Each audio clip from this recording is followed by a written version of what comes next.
Pakinggan po natin ang sinasabi ni Pangulong Marcos tungkol sa umiinit na issue, mataas na tensyon sa Taiwan na posibleng magkaroon ng problema. Alam naman nating pinanggigigilan niya ng China, di ba?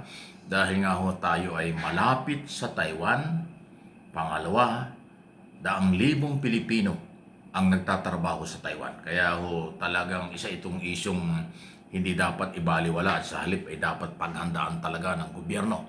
Pakinggan po ninyo, naging paliwanag dito ni Pangulong Marcos. Because Taiwan is so close to the Philippines, and we have almost 200,000 Filipino nationals living and working in Taiwan.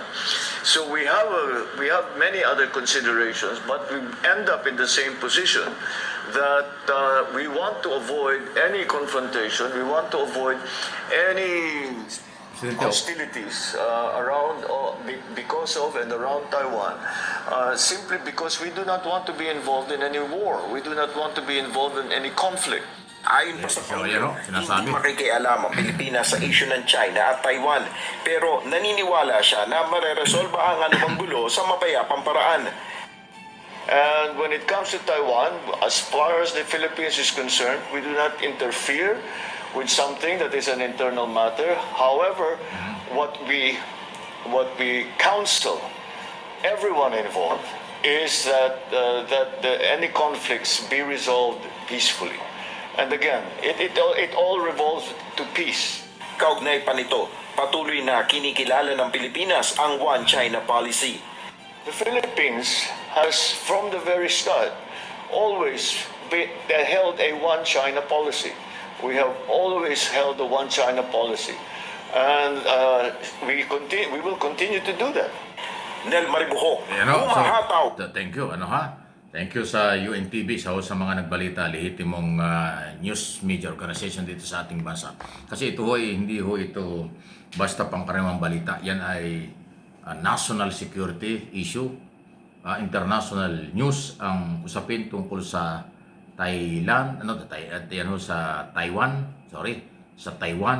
between Taiwan at China.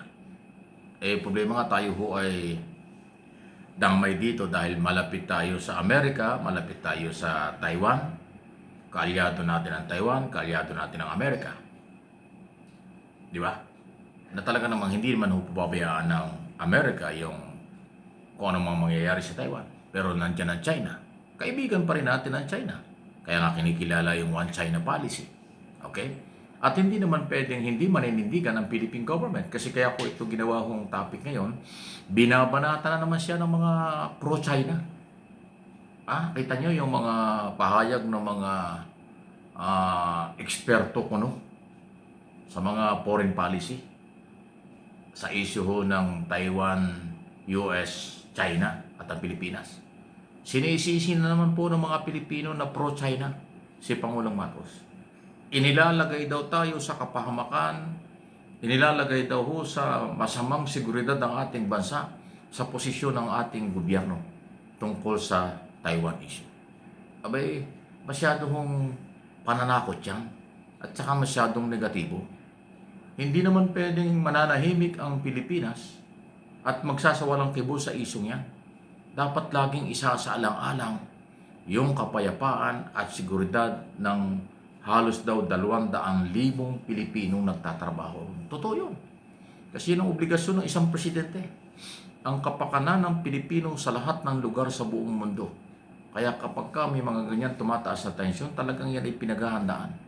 Hindi naman yung paghahanda ng gobyerno at pagsasalita ng gobyerno ay para ipahamak yung ating bansa at yung mga Pilipino ron. Kasi ito ang tingin ko.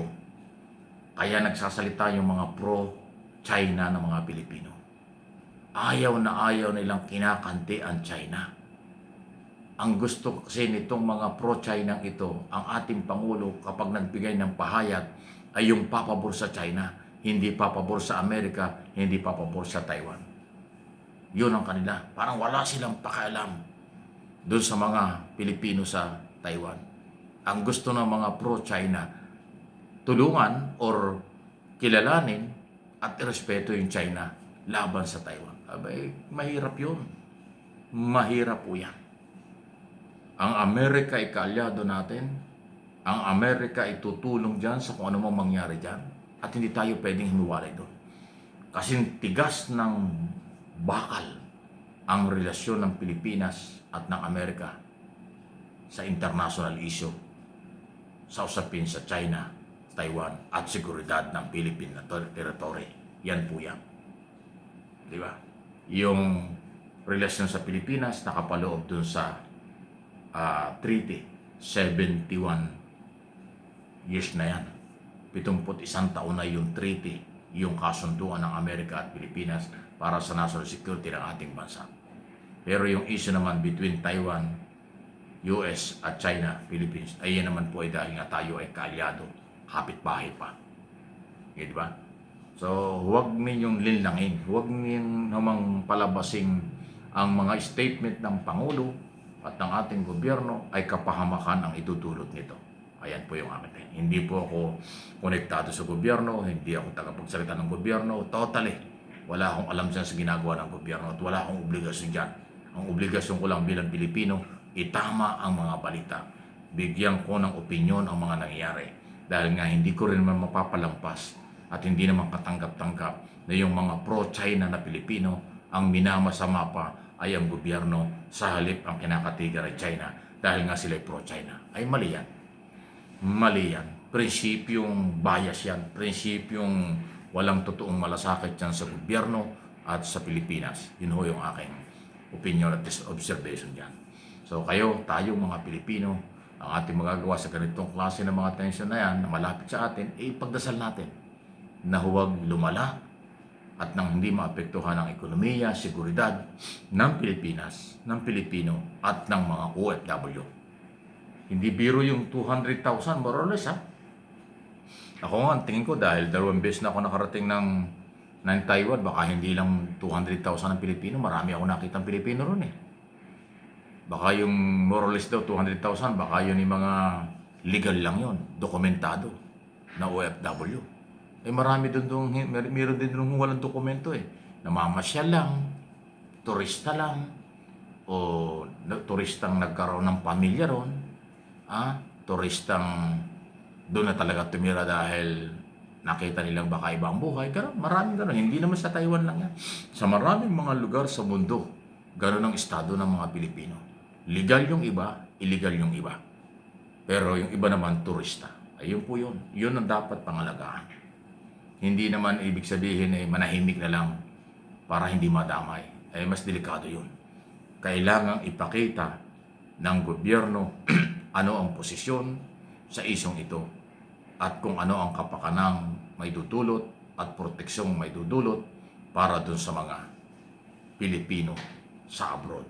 Overseas Pilipino ang pinag-uusapan dyan. Parte ng malaking tulong sa ekonomiya ng bansa ang lahat ng OFW sa buong mundo.